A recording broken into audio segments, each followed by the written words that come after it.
નમસ્કાર, સત્યપુંજમાં આપનું સ્વાગત છે। હું છું લવજી કશ્યા। પાલિતાણા નગરપાલિકાના પ્રમુખ તથા ઉપપ્રમુખની વરણી કરાઈ છે। પાલિતાણા નગરપાલિકાના પ્રમુખ તરીકે સુલોચનાબેન મકવાણા તથા ઉપપ્રમુખ પદે વિરેન્દ્રસિંહ સરવૈયાની તાજપોશી થઈ। પાલિતાણા નગરપાલિકાના આવતા 2.5 વર્ષની મુદ્દત માટે સામાન્ય મહિલાના અનામત સ્થાન માટે સુલોચનાબેન મકવાણા તથા ઉપપ્રમુખ પદે જૂના કાર્યકર્તા વિરેન્દ્રસિંહ સરવૈયાની નિયુક્તિ થઈ છે। આ ઉપરાંત ચેરમેન અને પક્ષના નેતાની પણ વરણીઓ જાહેર કરાઈ છે। અત્રે ઉલ્લેખનીય છે કે પાલિતાણા નગરપાલિકાની 36માંથી 34 બેઠકો ભાજપે જીતી લીધી હતી, જેમાં 9 બેઠકો બિનહરીફ થઈ હતી।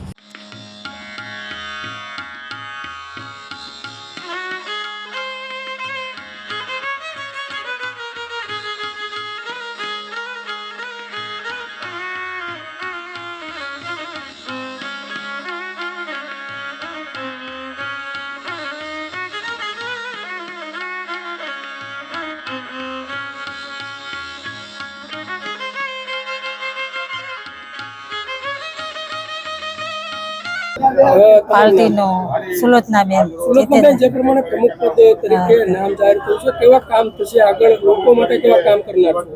પાર્ટીનો જે આભાર એ કામ કરી શકશે। આગળ એવું કયું કામ બાકી રહ્યું છે કે હવે આ પાલિતાણા માટે થશે? જે કામ બાકી હશે એ પ્રમુખનો રોડ રસ્તા ગટર સંભાળશું, નાના માણસનો આભાર।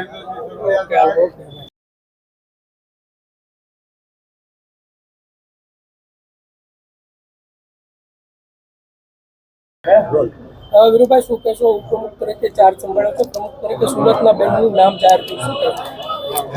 મારી ઉપપ્રમુખ તરીકેની નિમણૂક એ ભારતીય જનતા પાર્ટી અને પ્રમુખ તરીકે સુલોચનાબેનની નિમણૂક આજ રોજ કરી છે।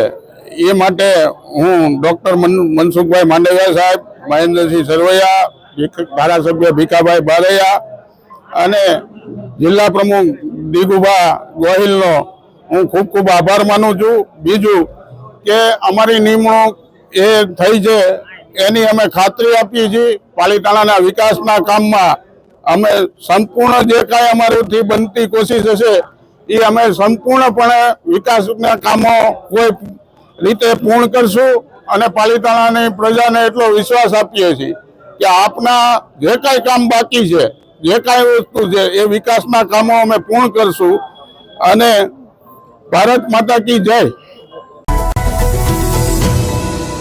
સમાજ માટે, સત્ય માટે, સત્યપૂર્ણ સમાચાર પ્રસારણ આપના મોબાઈલ પર તરત જ લાઈક કરો, શેર કરો અને સબસ્ક્રાઇબ પણ કરો અને હા, ઘંટડી વગાડવાનું ન ભૂલશો।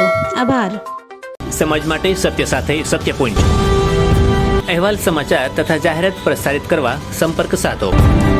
સત્યપુંજ સમાચાર પ્રસારણ, લબ્ધિ કોમ્પ્લેક્સ, તાલુકા પંચાયત સામે, સિહોર।